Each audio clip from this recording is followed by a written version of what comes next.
Hi, I'm Ben Meyer from Shippensburg University, and I'm here today to talk about bilateral symmetry of static balance measures in college students. Several investigators have utilized balance measurement systems in athletic populations to examine the influence of balance on improving performance.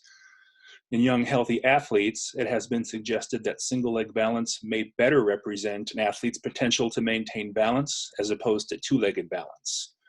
Differences between left and right legs on single leg balance tests of up to 36% have been found in healthy young adults.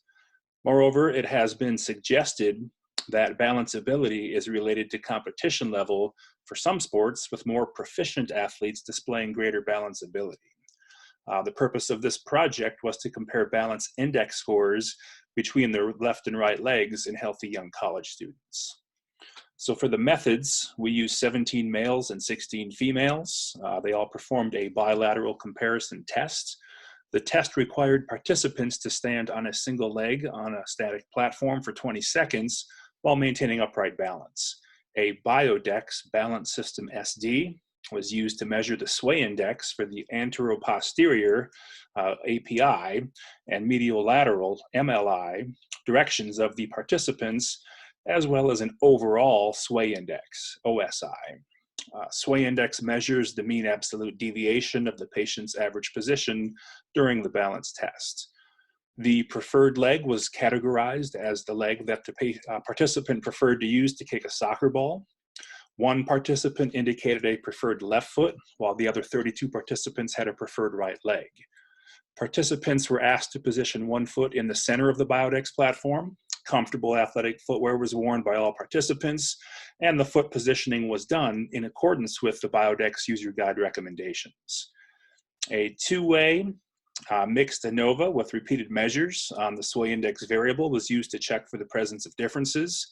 Statistical significance was set at alpha equals 0.05. Correlation coefficient R values were computed to assess the strength of the relationship between left and right legs across the sway index measures. So as you can see, the results here, figure 1 and 2, the interaction between leg and sway index measure was not significant.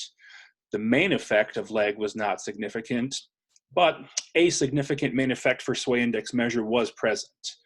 And figure 1 shows the difference in sway index values for the left leg and the right leg. The API was larger than the MLI, indicating that participants swayed more front to back than side to side during the single leg test procedure. Figures 3, 4, and 5 are shown next. The correlation coefficient R values between legs were moderate. API 0.43, MLI 0.41, OSI 0.49. Balance performance on one leg does not strongly predict performance on the other leg. And just to mention, the percent differences between left and right legs were 26%, 18%, and 19% for the API, MLI, and OSI, respectively. Participants' differences for the OSI measure ranged from 2% to 60%. So the results of this study add to the existing literature on bilateral symmetry and balance tasks. The mean OSI values from the present study fall within the range given by Brown and colleagues for rugby forwards and backs.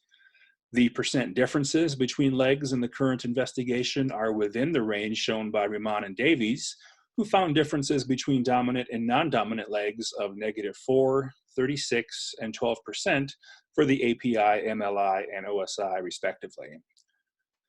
Grissom Ellis has noted that gymnasts tend to have the best balance performance. In the present investigation, participants were not sorted by sport or competitive level. Future research should address additional populations, such as elite athletes and those in sports that have not been previously studied. So to conclude, no significant differences were found between left and right limbs for the sway index measures for the overall group data. However, when assessing the average percent difference values for individuals, the data reveals values between 19 to 26%.